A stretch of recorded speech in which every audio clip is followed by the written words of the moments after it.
Hello and welcome to this episode of the Curiosity Key podcast. And I am joined with the British podcasting guy, Mark Asquith. Welcome, Mark. Thank you so much for joining me. Thank you very much, Charlie. It's a pleasure to be along here. I know, it's great. And I love interviewing people, especially from this side of the pond, about podcasting or about anything to do with marketing, because there's a lot of people doing amazing things over the pond, but not as many people over here. And also somebody from Yorkshire too, which is always a good thing. That is true, actually. And you know, it's funny because when I sort of started in podcasting, like maybe end of 2013, like everything I did was in the US, and now just over the last, I don't know, like the last 15 months, there's more and more in the UK going on, and doing more and more kind of UK interviews, UK events. So yeah, no, it's good. It's fascinating to see how, like we'd sort of said, the UK was about 3 or 4 years behind, and I think that's kind of, it's compounding up a little bit. So I think we're about 18 months, 2 years behind now. So we're getting there. We're catching up. Brilliant. So we're going to ask, I'm going to ask you the hot question of like, which British podcast do you recommend at the moment? Because I'm always looking for new podcast recommendations. But first, I just recommend my own, literally my own. I'm just like, not the podcast accelerator. Unless you want to learn podcasting, then my podcast accelerator show is great. But the Star Wars one that I know you'll love, the Spark of Rebellion show. I just love it because I get to talk about Star Wars. But genuinely, actually, the one that and it's not because we worked together, but we did some work with a guy called Steve Lazarus, who runs a show. We actually worked with him to conceptualize a show called Your London Legacy, which I really, really love. Like I was listening to it on the way in today, and I'm going to listen to it on the way home as well. He has this fascinating range of guests, and the idea is, I can't remember the tagline that we created for it. It was something like telling the timeless stories of London's hidden personalities. So he's the one that I was listening to today is like Andy McNabb. He's got Lal Hardy, who's like the tattooist to the stars, and he's got some fascinating characters. So if you want in a UK-centric podcast, Your London Legacy is badass. I really, really like it. I'll have to have a look at that. My current podcast favorite is the Jake Humphrey, Damien Hughes one, high performance podcast interviewing sort of sports heroes, entrepreneurs, all about high performance mindset. So if anybody's listening to this and wants a podcast, then you've got a few to choose from there. But definitely, let's talk about podcasting. What got you into podcasting in the first place? It was actually DC Comics. Sounds a bit weird. So I'm a huge geek, as you know.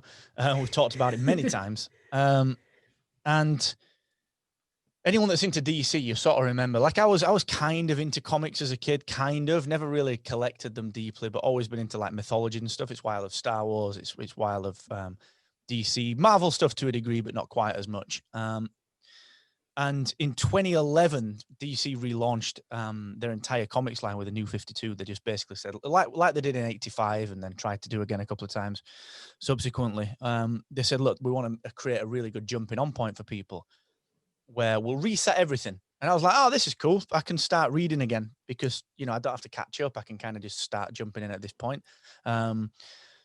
And I went down the rabbit hole on it and actually did go back to like all the comics from 1985, and I read them all right up to the relaunch in 2011. And a mate of mine, Gaz Aylett, we were just, it was similar to what we do on Twitter, really. We was just chatting and shooting the breeze on, I think it was DC Comics, that relaunch. And we created this blog site called Two Shots to the Head, which was awesome. I loved it. And it actually comes from a quote in Batman Dark Victory. It was a badass domain name. And we set ourselves this challenge of blogging once per day, minimum, for a year, just to see what happened. And we ended up with like press passes to Thought Bubble and some of the comic cons. And I still get sent comic books to review to this day. I don't know why we took it offline. It was silly. I think Gaz took it offline. We shouldn't have done. We should have kept it. And he then said, we should podcast this. So this is like late 2013. I said, are you kidding me? Like, I like to wear clothes, not just underwear, and I don't want to sit in a basement talking about Lost.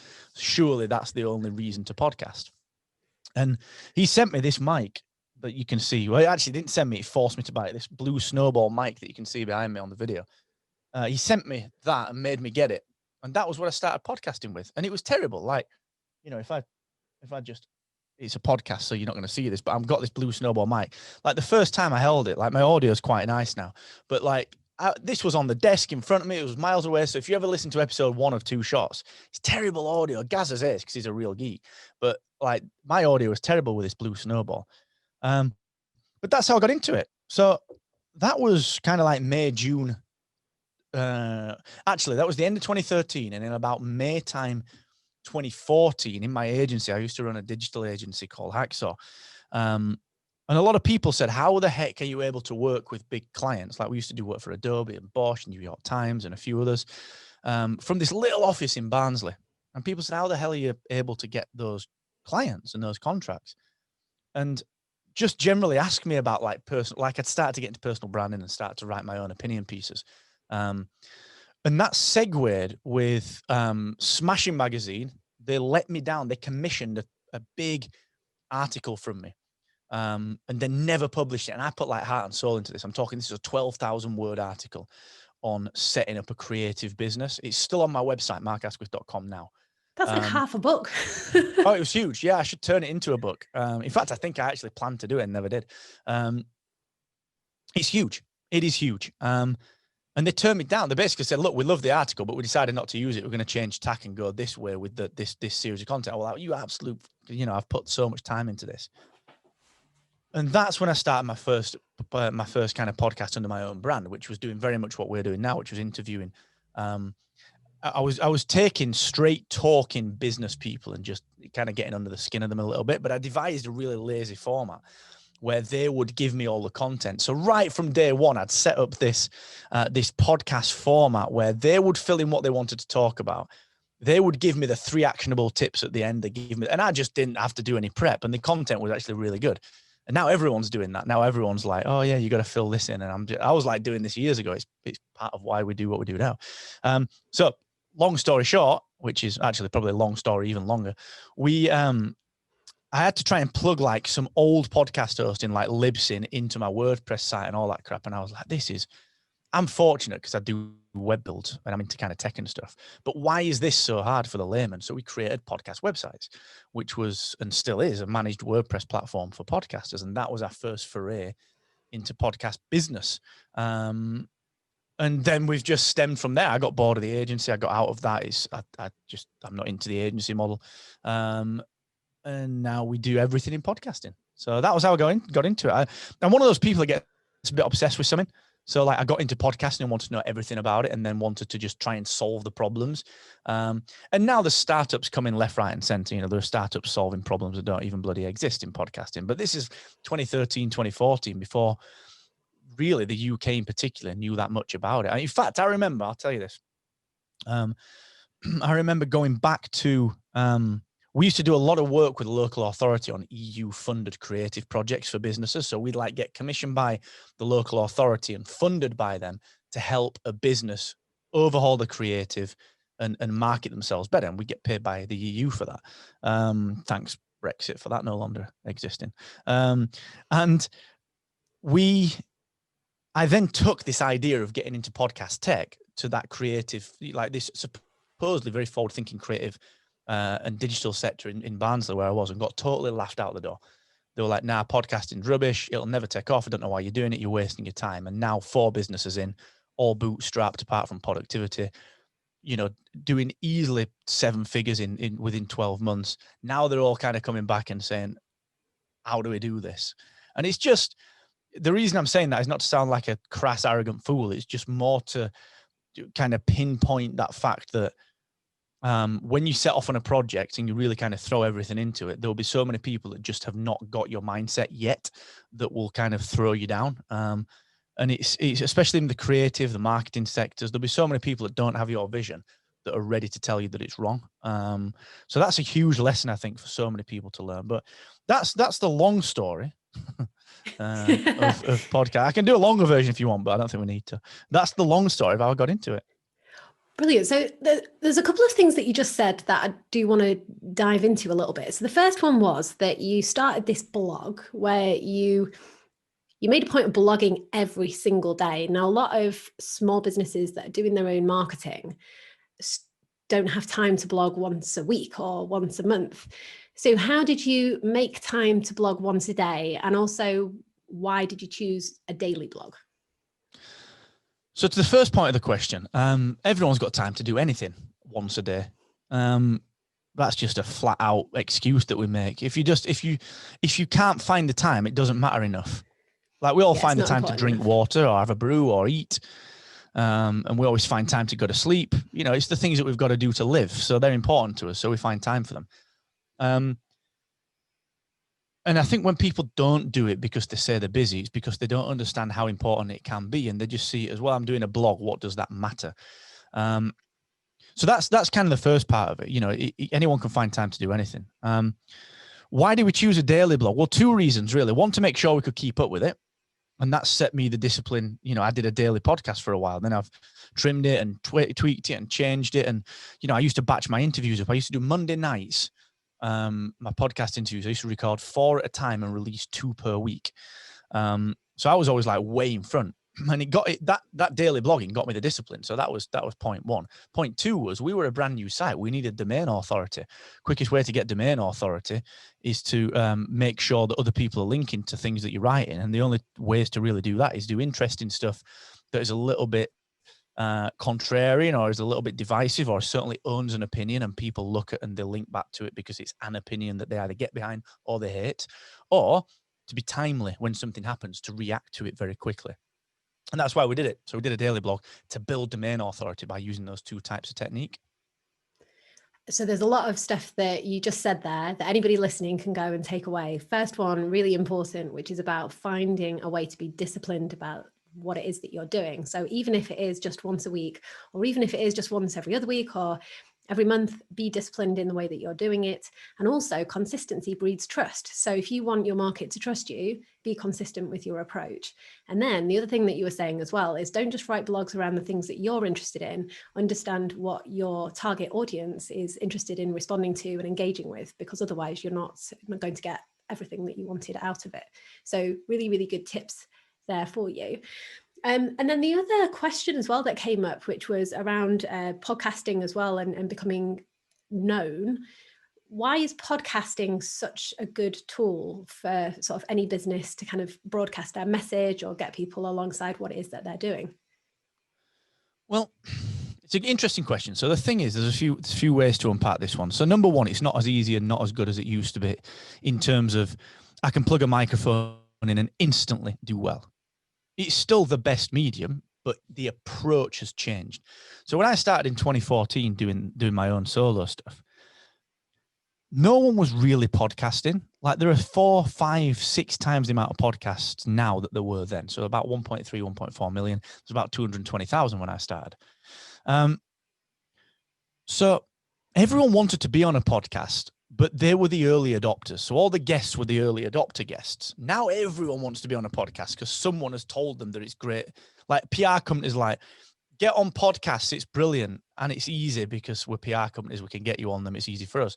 The problem is that doesn't map at all to anything that you've just said about how to market, which is, who cares about what book you're selling, mate? Because if my listeners aren't interested, and my business, the people that I want to sell to, are going to be interested in your book, then there's no point in me having you on as a guest. I'm just patting myself on the back to say that I've recorded an episode. So there's disparity now, where there wasn't before, because now there are so many podcasts and so many tighter niches. I can get really granular on what I want to listen to.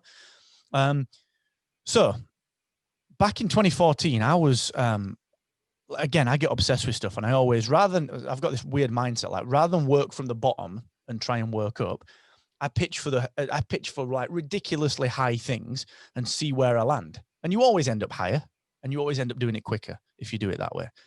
So I applied that strategy to guests. So I got, like, first 20 episodes. You got some local people that I knew that are fantastic. I got Guy Kawasaki, Chris Brogan, someone from his Dragon's Den, a couple more people from Apple.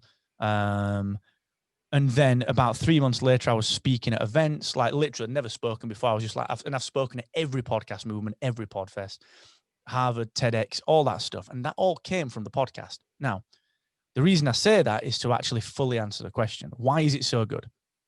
Well, if you approach it like everyone did back in 2014, 15, 16, which is just get anyone onto your show just to pat the back and say that you've recorded an episode and look at me, I've got a podcast, that ain't going to work anymore. It worked then because there wasn't that many podcasts.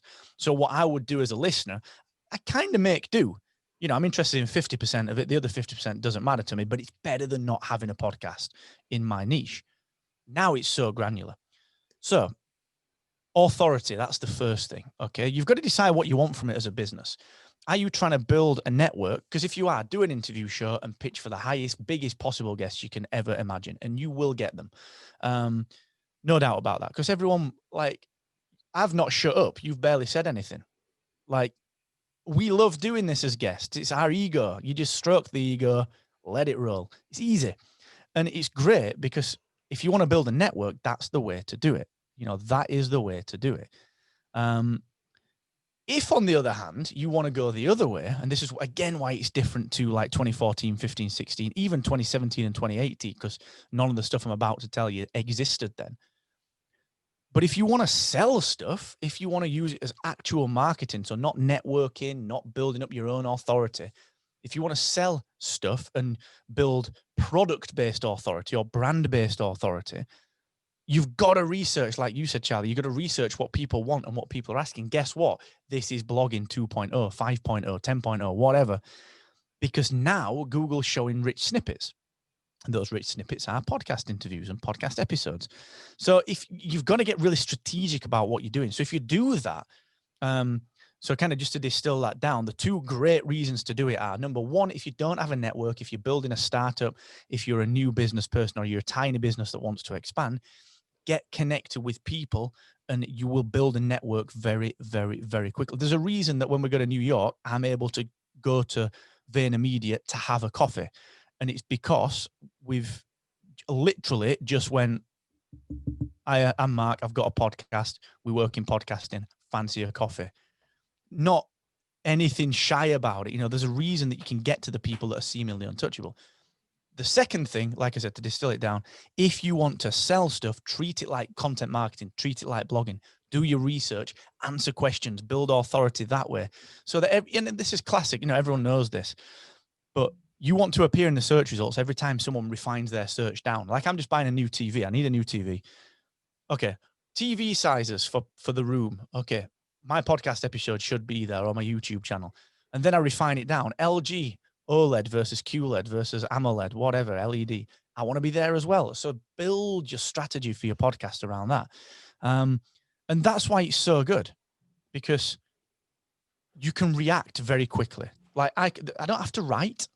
I don't have to really, if I'm an expert, like, by virtue of turning on my microphone, I'm already confident enough to think I know enough about something to have the balls to press record.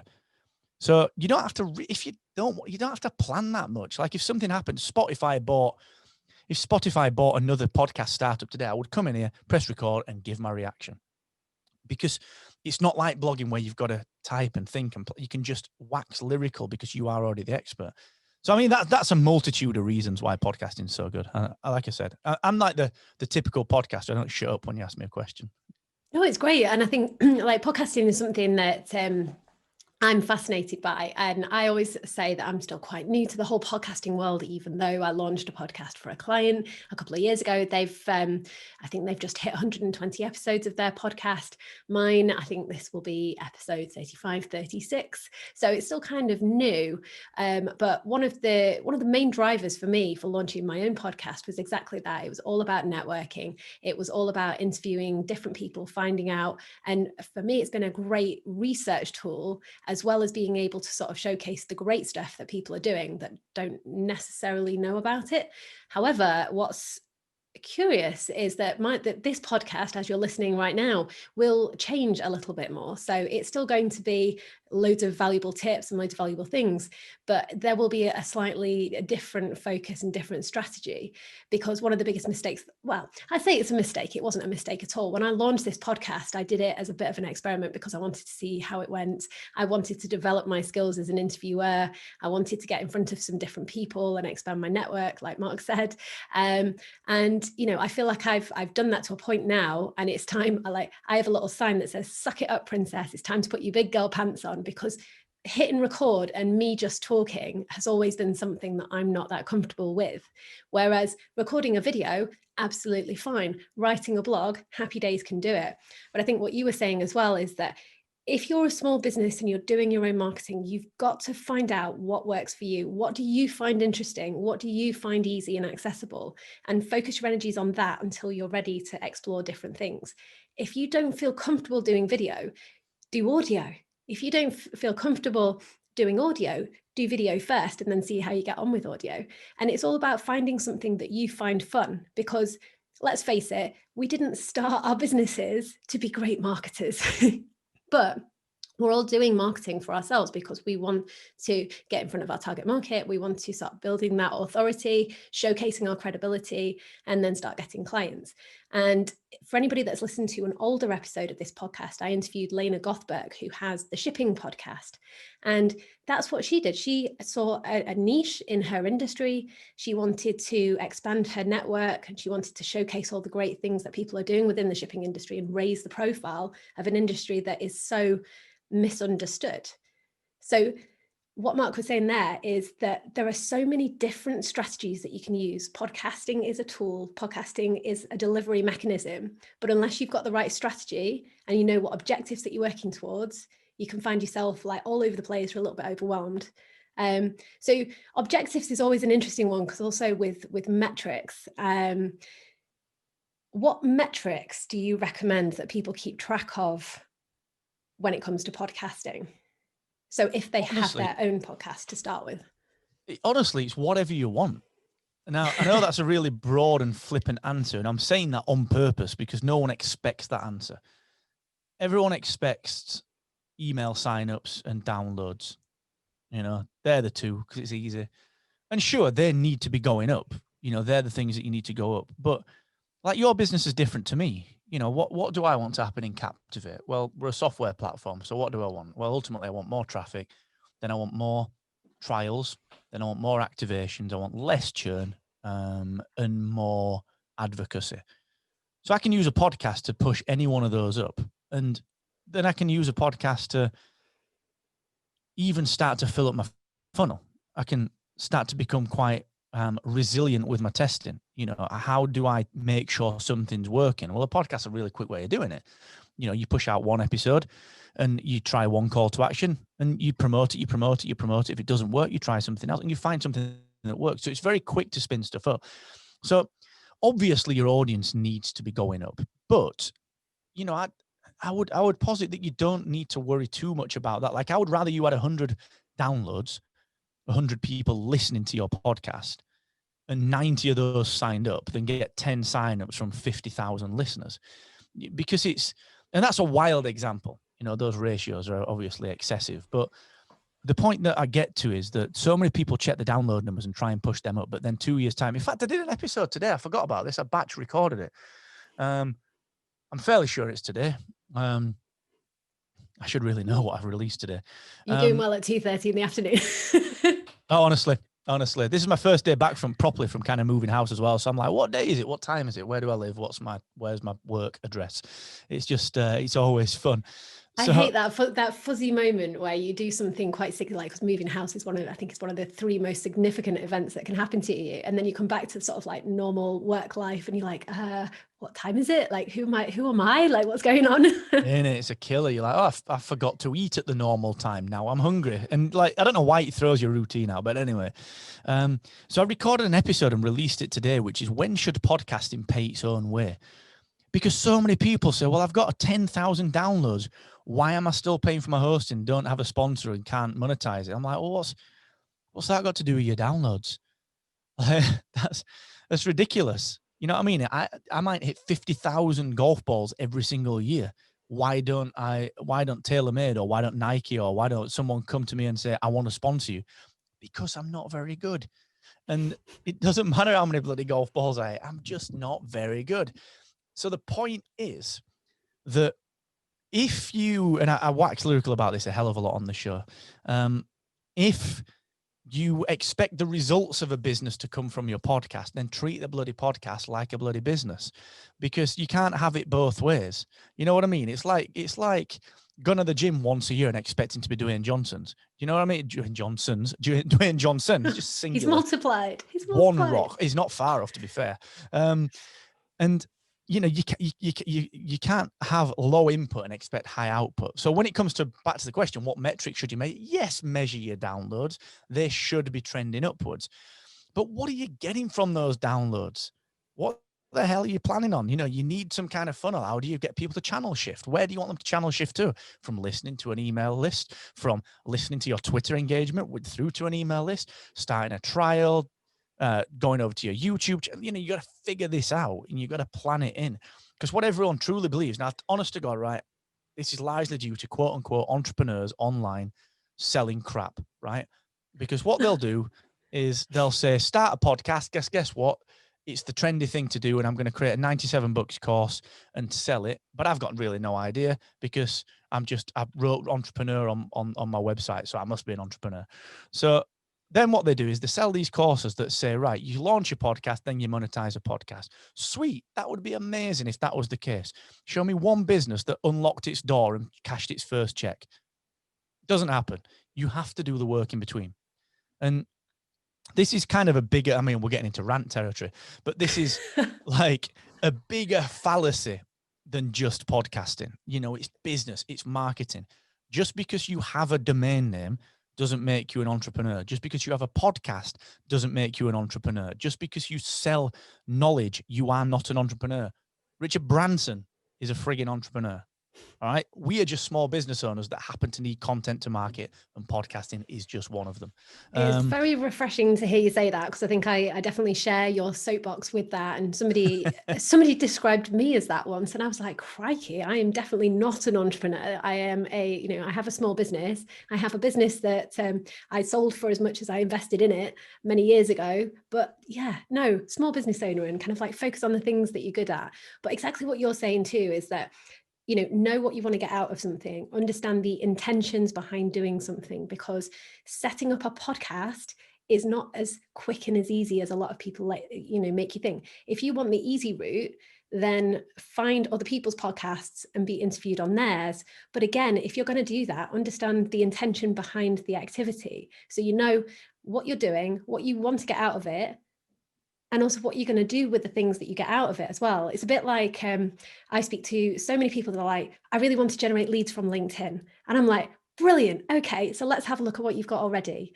And we'll have a look at their network, and they are already sitting on a network full of leads. They've got thousands of connections all in their target market. So the problem is that they don't need more leads. They need to know how to convert the leads that they're getting, and they need to know how to communicate with them.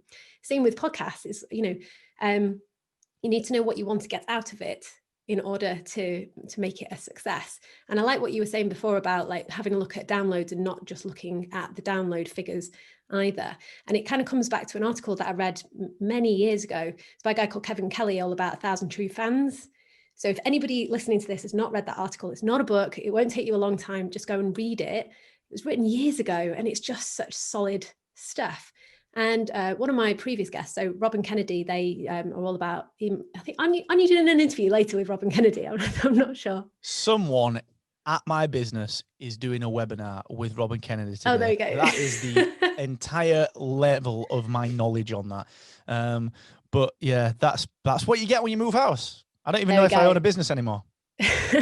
So Robin Kennedy, they're really good friends of mine, and they're just brilliant human beings.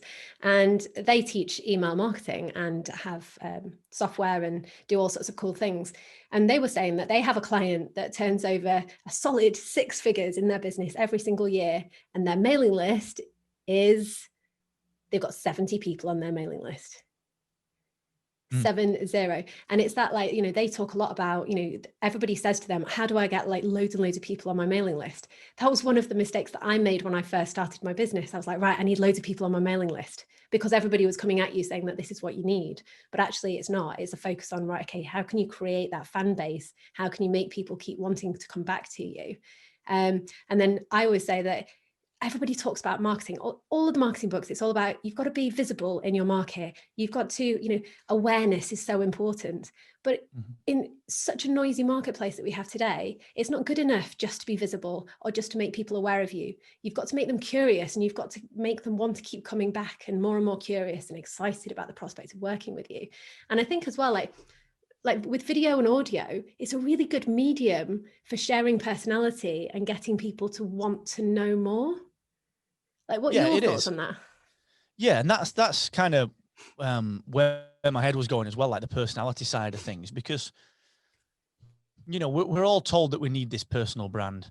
And a lot of people don't really know what that means. And a lot of people think that's being Gary V, and when you talk to Gary, he's great. And like, I got a lot of time for him. And I've been fortunate enough to be around him enough to know to a degree, the couple of slightly different sides that he's got. I've been in very intimate environments. I've had dinner in a tiny little restaurant in New York with him and a few other people. And I've been at the big events. I've been at VoiceCon. I've been at some of the other places and a couple of places in between. Now, again, I don't sound that to be like, oh, look at me, I know the person online that's got a verified tick. The reason that I'm saying that is that a lot of people mistake personality for being Gary V, which is to create a pile of content when Gary's got a team that does it, and to swear a lot. I swear a lot, but I've been doing that since I was like, I don't know, probably awkwardly like 10 years old. I'm from Barnsley, I can't help it. But a lot of people equate that personal brand and personality and being quote unquote authentic, which frankly, no one really knows what that means. It's the same entrepreneurs from earlier telling you that you got to be authentic when they're actually just full of crap by selling you something that they've never done. And so what we do is we get confused. All right. So we look at what personality is working for other people and we think that we've got to be that. But what we've actually got to do is just stand by the same stuff. Like when you've had that third drink on a Friday or a Saturday night and you start to get a little bit animated, that's the stuff that we've got to stand by, because that's the stuff that we really believe, because the inhibitions are lowered. And that's where very many podcasters, very, very many YouTube creators don't put enough of that into it. So what I mean is that they think they're being animated and quite, they're being quite audacious and quite bold, and their inflection is changing a lot. And actually they're not. They're like, and I believe you need to be doing email marketing. They're very one-dimensional.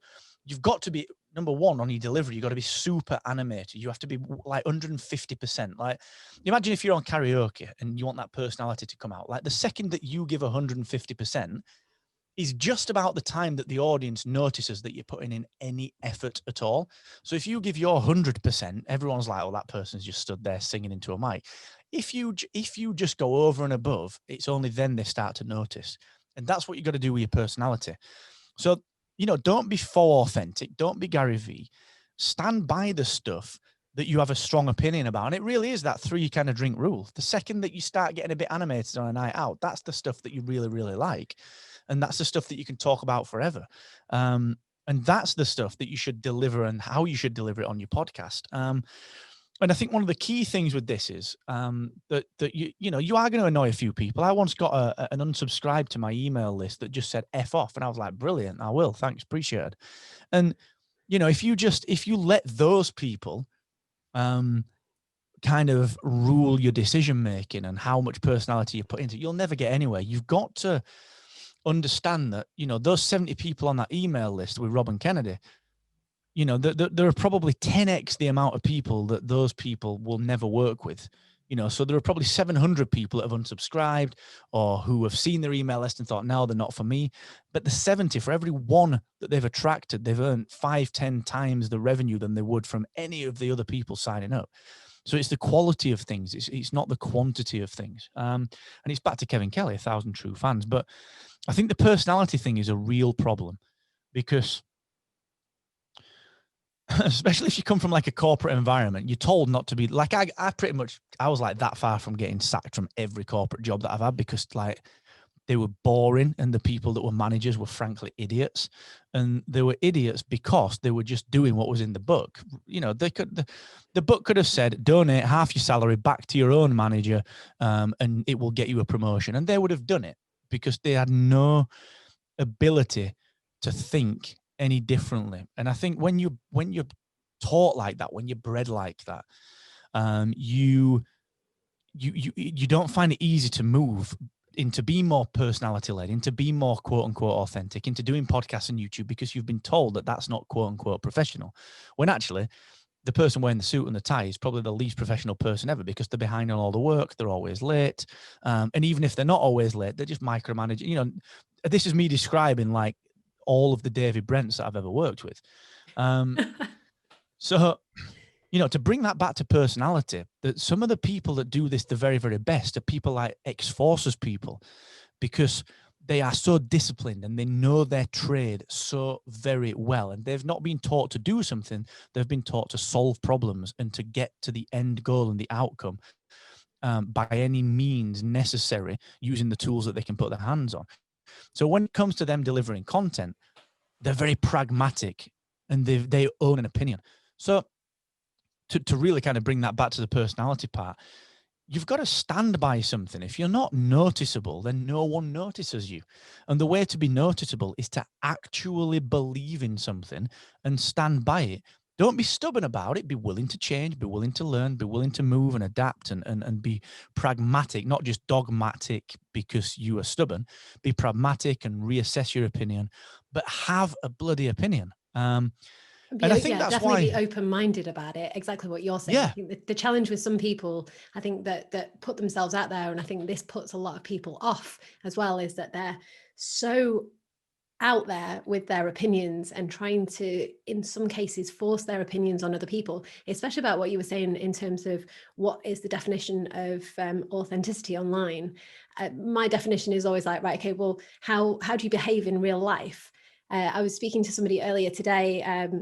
One of the things that I do is I run audits on LinkedIn activity, because so many people come to me saying, I'm not getting anything out of LinkedIn. So I'm like, right, okay, well, let's have a look at what you're doing and see what you can optimize and change rather than rewrite the playbook. And the most common question I ask is, if you met somebody in real life, would you use that language? Is that something that you would say to somebody? If not, let's tweak it, change it, let's make it a bit more human, because I think the challenge with a lot of, especially with this personality and authenticity piece that people keep talking about, which is we've got to be this sort of B2B persona. It's got to be professional. But again, what is the definition of professionalism? And it's like, if you met somebody in real life, how would you communicate with them? It is always my thing. And also, like you said, if you want to stand out, if you want people to take notice of what it is that you're doing, both as an individual and also as a brand, as a company, you need to find a way of standing out and being a bit different. And people will gravitate towards your personality, because we all do business with people that we know, like, and trust, people that we share their values with, and I think it's that, like, I mean, I'm not a big fan of the sweary approach. That's something that really puts me off Gary Vee, but it doesn't stop me. I think if somebody's sweary for the sake of being sweary, that would definitely put me off. But if somebody's doing it in a way that that's just how they speak, or they're using it as a way to emphasize, then I think that's okay. But it's that if I started swearing all of the time, that would come across as inauthentic. And also, a lot of people wouldn't do business with me because it's off-putting to them. And it's the same way as, like, sort of people sharing certain types of content on LinkedIn or in other social media. Some people will love it, other people will hate it, but it's a really good way of segmenting your audience with people that actually want to do business with you versus people that it may take you ages to convert them into a client. Yeah, so, exactly. Yeah. That's the key thing, is that, when someone's ready to spend, they're ready to spend. And they either spend it with someone that they like. Like, we always see this for podcast hosting. So Captivate, the hosting analytics, you start a podcast, you can use Captivate, but you can also use other hosting companies.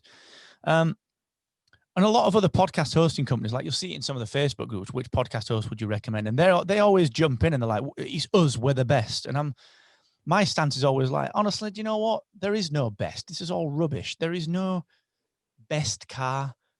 There is no best hosting. There is no best microphone. It's just whatever you like, and just make sure the people you're working with aren't idiots. Like, that is it. And if you get on with it, just work with the person. Because I always use this kind of, I guess it's an analogy of like plumbing, where there is no better plumber. There's tidier, but I might not like tidy. I don't really care whether my pipes look all right. They're under the sink. Who cares? I might not like that. All right. There's on time. Cool. Doesn't matter to me. I might not be an on-time person. So better is subjective. So when someone comes out and says, I'm the best plumber in the area, I'm like, that's cool. Brilliant. Kind of don't care. And then they say, well, what, this is my USP. So you get this all the time with brands and products that just don't know what a USP is. And this really annoys me, because 90% of retainer-based marketing consultants suck at this, right? They will say, like, they're working with a company. It used to wind me up in the agency days. There'd be a marketing consultant that basically spends the first 45 minutes of a 1 hour meeting talking about the holiday and the new car they're getting, and then 15 minutes working on quote unquote USPs, which turn out to be, we are professional. We have been going for 30 years. And guess what? We will turn up on time. I'm like, that's like a given. So if a plumber turns up to my house and by virtue of having the word plumber on their van, I expect them to be able to do plumbing on time at a fair price. That is not a USP. And the USP is just whether someone comes in and I just think, you know what? I quite like this person. Seems like a decent person. I trust them. I've got to give a key to this person. So I trust them. And the way to do that is not to just bluster your way through with professionalism. It's to just be a person, like you said, down the pub. Now, this is something that you can apply, treat, like you said, treat people offline as you would online and online as you would offline. But take that one step further. I was very fortunate to get a corporate job when I was like 18. And it taught me early on that most people in corporate management don't really want you to do the job. They want you to do enough to stop them being hassled. So what that means is that very early on, I kind of developed this idea that everyone's kind of created fairly equally. Like you as a brand new temp starter at 17 will get no less respect from me than the manager or the person that runs the business well. Everyone gets the same level and everyone is treated the same. And I think I was fortunate enough to get that kind of mindset instilled just because I was in that environment at a very, very young age. So I think if you transpose that to back to the podcasting question and back to the marketing question, when I sort of interview people that, like when I got Guy Kawasaki was one of my first ever interviews. We're talking a guy that worked with Steve Jobs and works with Merck, advises Canva. Great guy, great speaker. And I just treated him just like I treat you and my brother and Kieran outside there. And it's the same level of terrible jokes. And like, if he says something that's rubbish, I'm like, wait a second, that sounds a little bit like rubbish. We should probably dig into that a little bit more. And that's how you get known in a market quickly, is by having something that you are willing to put on the line, to have that opinion, to have that kind of fearlessness. When we went into podcast hosting, we still do it to this day. It winds so many people up. A lot of the incumbent older hosts were saying things that were just largely rubbish because they wanted to keep the industry complicated so they could sell more of their stuff to people that thought it was complicated. And I was like, wait a sec, this is easy. Like, hosting is easy. You put a file online, send the file when someone asks for it, and then measure that download. Seems fairly easy. It's the other stuff that people care about, the support and stuff. So when we started calling those people out, it annoyed them for 5 years. And now it's taken 5 years, 6 years, but you earn their respect. And suddenly they see you're not doing it just to be that inauthentic, kind of sweary, blustery Gary Vee clone, but you're actually doing it. There, it takes time to build trust. It does take time. It takes time. And the people see that you're doing it because you genuinely believe it, not just because you are trying to rush into this personal brand that you've been told you need to create. And the only way to do that you think is to start swearing. So you've got to have your message and stand by it, whatever that might be. It's fun that you were saying about the question that everybody asks, which is like, what is the best podcast hosting? And it's the same for everything. Like, what is the best tool to do X, Y, and Z? What is the best this? And so many businesses are being hounded by, marketing experts, marketing gurus and such, like basically telling everybody what you should be doing. Like, you should be on a podcast, you should have your own podcast. But it's just like, right, take a step back again, look at the intentions behind that action. But then also, understand, what do you want to stand by? And I always say, like, what do you want to be known for? So everybody talks about brand, but the majority of people think of brand as logos, fonts, and colors. Whereas if you think about it as, right, okay, when I'm not in the room and somebody just says, oh, I heard Charlie Whyman on this podcast, what do you want them to be saying about you? You've gone quiet. I think the main thing, and the main kind of, you're right, it's that whole, what do people say about you when you're not in the room? But I think maybe a slightly more recent addition to that is, you can always gauge that you've got a good brand when people start saying, what do you think? Because it becomes a transcendence from learning and knowing something to being an authority in it. So when I started podcasting, I didn't know anything. And I think it was maybe the beginning of last year, year before, sometime in the past.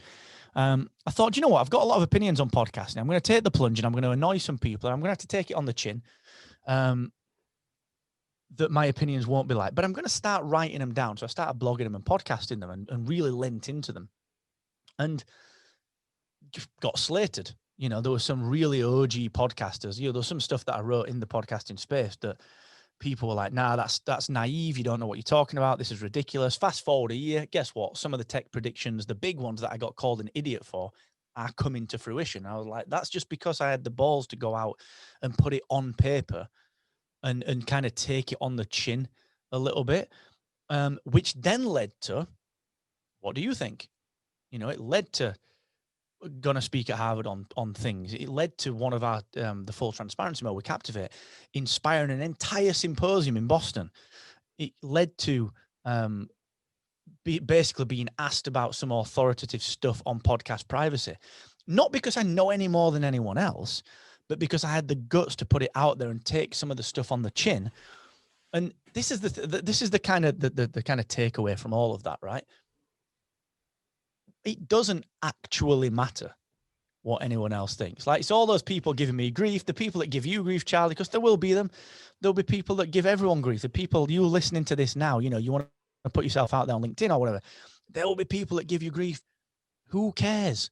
What do they matter? Like, when you get to 80 years old, right, you're on your deathbed, your life's flashing before your eyes. The last thing you're going to do is stop at that moment and go, oh crap, I wish that person thought a bit more of me. You don't care. Do you know what I mean? So it's fascinating because, like, everyone's a little bit scared of putting their own touch, their own brand. And you mentioned it, you know, brand is not logos. Brand is not fonts. They're the visual creative elements that make up a representation of a brand when all you've got is what's in front of you. But it's a whole Maya Angelou thing. It's what you make people feel like. Like, we had a customer, I think yesterday. I wasn't working yesterday. I was off moving house, but I jumped in for this one. So we had a customer that was being, like, very demanding, but not nasty, until the point that we said, look, actually, do you know what? I'm going to be back in a little while. I've got to deal with a couple of other people that have got a couple of urgent inquiries. Your thing now isn't urgent. We've given you like 3 hours of support. I will be back to you soon. And then she accused us of being very rude and started kind of laying it on with the SWAT team. So I kind of jumped on and took a look at everything that had happened. And I just said, look, you know, very, very happy to help you, but I want to, and I want to make a really clear distinction to you, though, that yes, you're a paying customer, but I want to be really, really clear that just because you don't like something doesn't mean it's unprofessional or rude. It just means that you don't like it. So here's the option. We can work together on the assumption that we've got mutual respect for each other, but actually, you might hear some things that you don't like because that's our brand. If something's wrong, you're going to get told it. It's my life's easier if I don't tell you, but that's not my brand. I'd rather tell you and you did it right. And if you're all right with that, then we can keep working together. If you can't, I can press the refund button and off we go. You know, we'll part company. Now, that's the brand. That's a brand. It's the approach to things. It's how you make people feel. And she was very receptive to that. She said, you know what? I never actually thought about it like that. You're right. I was a little bit annoyed, but actually it's not urgent. I'm not going to get to 80 and think I wish I'd changed my podcast category sooner. No one cares. Can you imagine? So that's the thing, isn't it? Like, imagine that being the big flashpoint. So what again, the reason that I'm saying that is to give a real life example of what brand actually means. Because so many other brands would have done one of two things. They would have either gone, yes, you are right. The customer is always right. The customer, frankly, is not always right. And that's all right, because no one, if everyone was right, if all of my customers were right at Captivate, right, they'd just build their own hosting platforms. They're not coming to us because they want to be right. They're coming to us because they want help. And the other way to approach that other companies would do, like insurance companies do this, is that they just don't care. They would just say, well, you need insurance. We're the cheapest. Tough. Stick with us. Like energy companies do this.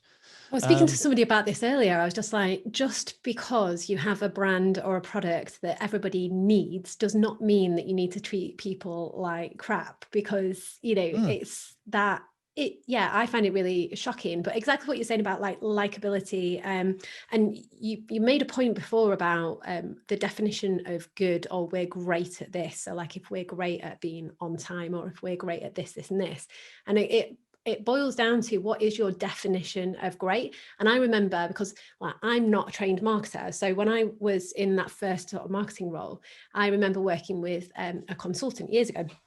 And they said to me, and I was just like, oh, we're great at customer service. That needs to be one of our USPs. We need to talk about this because, you know, we were the best in the industry of like customer service in our space.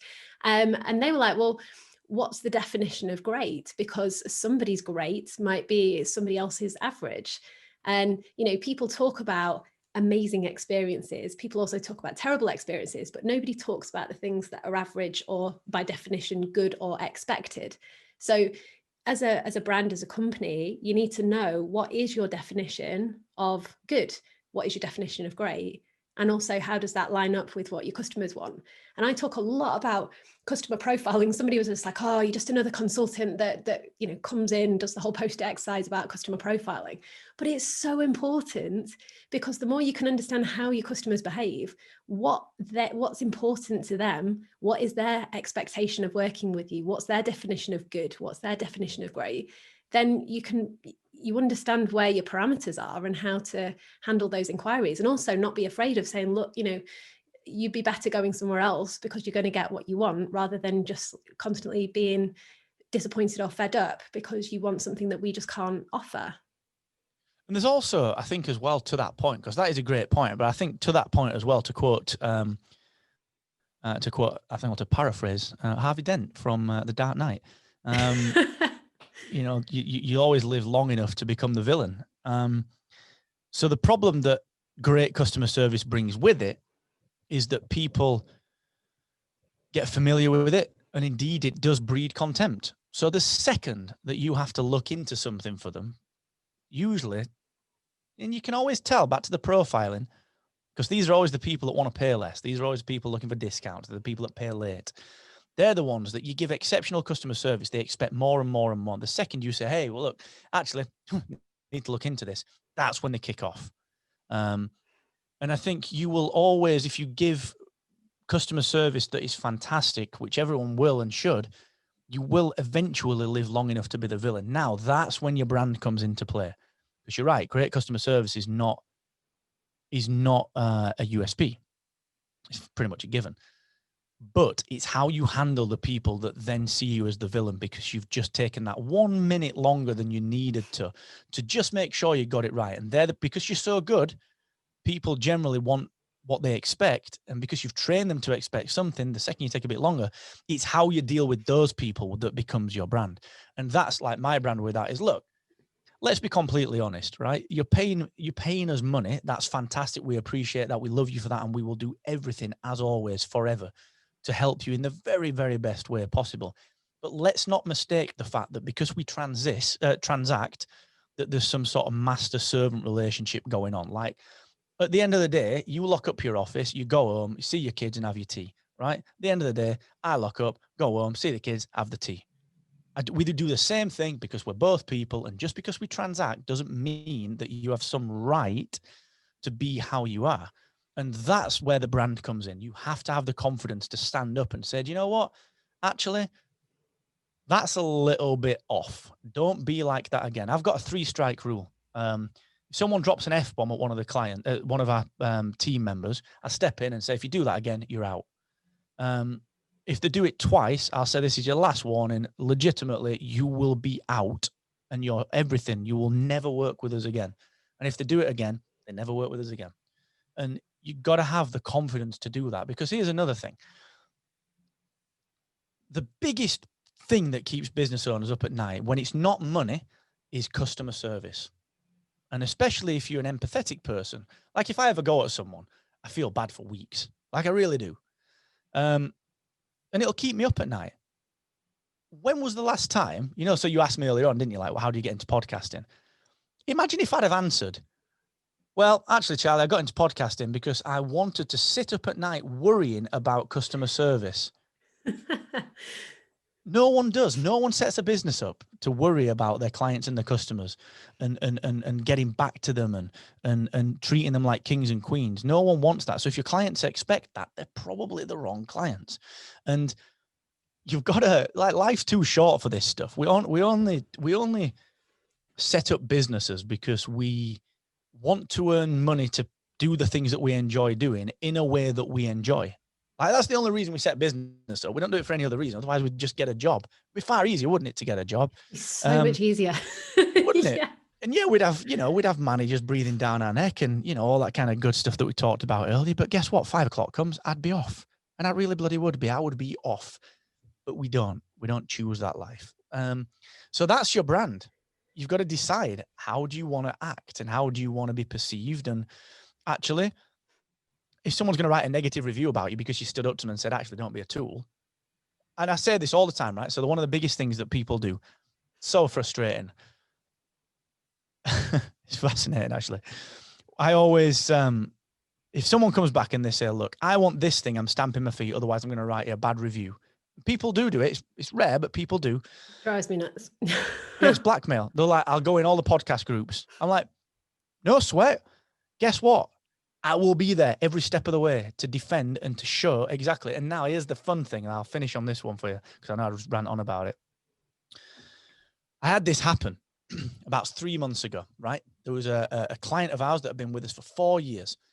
And she was leaving the service because she was moving to something that was, there was some reason for it. It was like, it was more usable for her in her time zone or her look. Like, there was some locale reason for it. And we just said, look, no sweat. It's great. Like, know you, and we've worked together for a long time. We really respect you. Like, here's all the stuff that you need. And she didn't quite understand it. So we tried to explain it. And because she didn't understand it, she got very agitated and very angry. So she started swearing, 3-step rule. And then she started threatening. And sure enough, she went into a Facebook group and wrote a bad review based on lies. And it was actual lies. So I was like, no sweat. There's a screenshot of the conversation. How come it doesn't match this review? And that is not something that every brand and company should do. And it's not something that a lot of customer service specialists would tell you that you should do.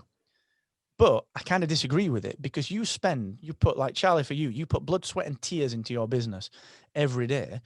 Why is it all right for one person who's having a bad day and has got a gap in knowledge to undo 6 months of that brand work that you've done just because they're having a bad day? What right do they have? And they don't. And I think you have to have that confidence to stand up to that. And then guess what? That becomes your marketing, because then people see that they want to work with you. Show and don't. Yeah, that show and don't tell thing as well. Like, so many people are just like, right, I'm just going to tell everybody how wonderful we are and all the things that we do. Like, take it one step further. How can you show people the amazing things that you're doing and the things that you stand by? And the same with bad reviews. And yeah, exactly that. And I think it's that hurt people. So if they're going through some rubbish or they're feeling really bad, more often than not, they then take it out on other people. It's why, like, a lot of bullies, something's going on with them. So I always say, right, if somebody's acting irrationally or if somebody's being like just a horrible person, don't automatically think that that is who they are, because they might be going through something, or something, might be happening, which doesn't necessarily mean let them off the hook, but also, like, let's promote a world of kindness, because yes, things don't always go to plan. Yes, things don't always go your way. But if you're kind and show somebody a little bit of respect and treat somebody how you would like to be treated, then you're going to get what you want at the end of the day. Because other people will then be kind to you. It's interesting what you were saying about customer service too, because so for anybody listening, I am a client of Mark's of Captivate. So this podcast is hosted on Captivate.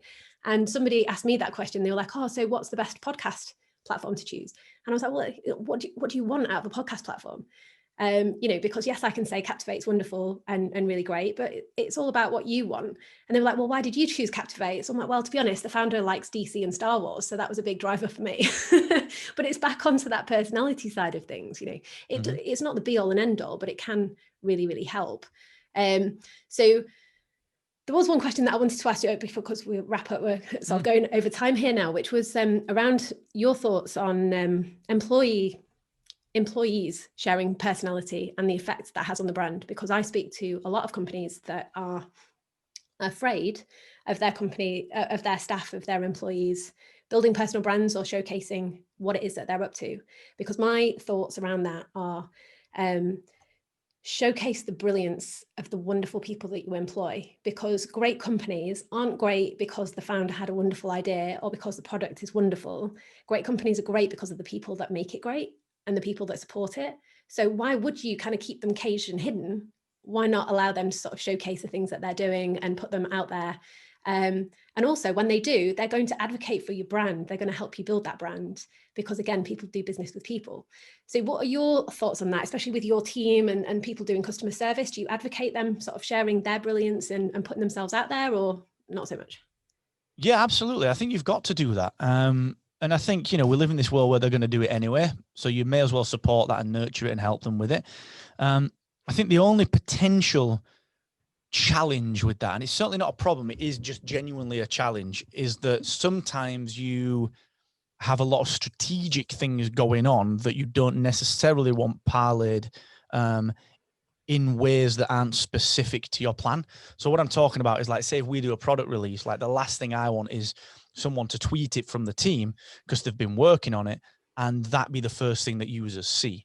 So I don't necessarily think that's a bad thing, but I think it has to be part of a plan. And especially if you've got a very specific brand tone of voice and a specific way that you handle things, because if you do really handle things in a very open and public way, you've got to make sure that the people that that your employees who are discussing things on social, for example, make sure that they're discussing things in a way that your brand would as well. So it doesn't need to be complete parity, but I think there needs to be some overlap in that, I can't have an employee saying something that Captivate would never, ever say. But what I can do is have them saying slightly different things in ways that suit their own personality, but that don't pull away from what Captivate is trying to do. And it's I know that's quite a vague thing to try and get across, but you'll know it when you see it. Like we had one of the team asked me yesterday, can I publish this? So we're launching some new analytics features either tomorrow or Friday. And when we launch them, it entirely depends on traffic. Like, do I come to the studio or not? So it will probably be Thursday or Friday, probably tomorrow, where we've got some nice new analytics comparison charts and some playthrough data and all that kind of good stuff. You'll love it. You've got all some new data, Charlie, to play with. Hey. So one of the team said to me yesterday, do you mind if I tweet this from my own account or to put it on my Facebook? And I was like, well, actually, not quite yet, because if you do that, then it gets picked up early before we've released it, raises a lot of support. And I know you've been working on it, but then we get an influx of support, people saying, why can't I see it? Which then delays the launch because we've got to work with those people and get those kind of handled before we can actually dedicate resource to the release. So even though that person had been working on it and was very, very proud of it, it's when and how you showcase stuff. And a good friend of mine, Dorothy Betts, person that we did some work with back in my agency days, she said one thing which was very profound and stuck out to me, which was that people always come to work to do their best work. Everyone wants to do their best work. So give them a place to shout about it. But, overlaying what I've just said, make sure that it's done in a way that is part of your strategy. Because otherwise you can lose a lot of marketing juice if things kind of leak out a little bit. Look at what happened with PlayStation, big example. But it's your, I think it's a great example because it also showcases the fact that you have that structure in place so that your the member of your team knows to say, I think this would be really cool to share, but can I just check with you before I put it out, in the public domain? And I think that's also, everybody thinks of brand as logos and fonts. And we've talked a lot about, the external side of brands, but there's also a big internal branding piece where, have you got those structures and those cultural things in place so that your team knows to come and ask you about things that they're not quite sure about, but they also have the freedom to be able to do the things that will help you and will support you. Mm-hmm. So yeah, it's a great example. Okay, cool. So we're coming to the end of this, and I did want to ask you a few short questions to wrap it up, because you made some interesting points, really, really valuable points of something that I stand by a lot. So you're in the podcasting space, especially me with LinkedIn. You have people that, at the moment, it's crazy. There's people that are doing a strategy session with a LinkedIn expert and then claiming to be a LinkedIn expert after it, or people that are just learning all of this free stuff that people are churning out, and then again claiming to be that LinkedIn expert. And it's the same with you. It's just like, it'd be like me saying, all right, I've launched a podcast for a client and I've got my own, so I'm a podcast expert. Come and listen to me, come and talk to me, and buy my course. So that would be a mistake for people to think that they would get good value from that course. Yes, I can set you in the right direction. I can point you in the direction of people that you need to speak to, but I am not a podcast expert. How do people differentiate the good guys versus the bad guys? That is a good question. It's very, very tough because, quick response. I know, right? The second you know more than someone else about something, you're an expert to them.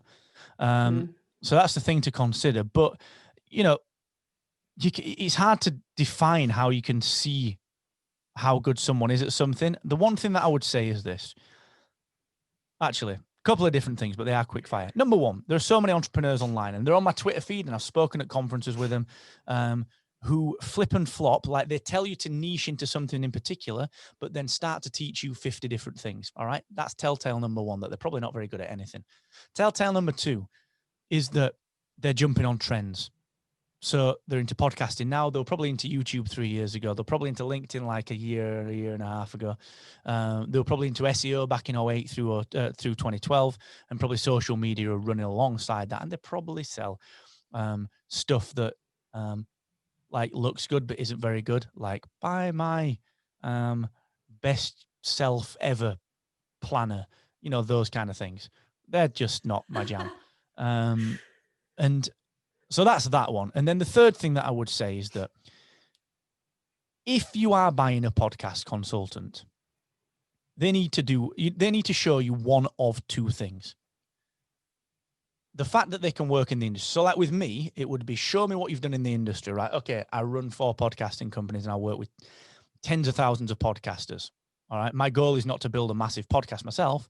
It's I work with all of these podcasters. So that gives me a level that I can work with. Or if you're selling me a course, show me your downloads. Like, have you got the download? If you are selling the course, don't screenshot it, log in and show me the downloads that you've got, So social proof as ever. You would always want social proof. So just get it. Yeah. I'm such a cynic. I think, well, I don't know if it's Yorkshire thing. I'm like that kind of weird hybrid. I grew up in Saddleworth, so I'm like kind of part Manchester, part Yorkshire. Can't really fit in anywhere.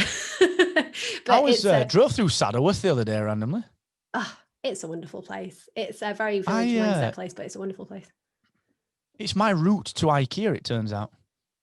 There you go. Yes, it's Saddleworth, famous for all the wrong reasons, unfortunately. Oh, big time. Yeah, you're not kidding. But yeah, the closest IKEA is Ashton-under-Lyne, apparently. Yeah, there you go. Fun fact for everybody else. Go to Saddleworth. It's great. Yeah, innit? Brilliant. Well, I could talk to you about this for ages. So what's, if somebody's got questions about podcasting, somebody wants to get in touch with you for any reason, what's the best way of doing that? Yes, thank you for having me, Charlie. Always a pleasure. Good to chat.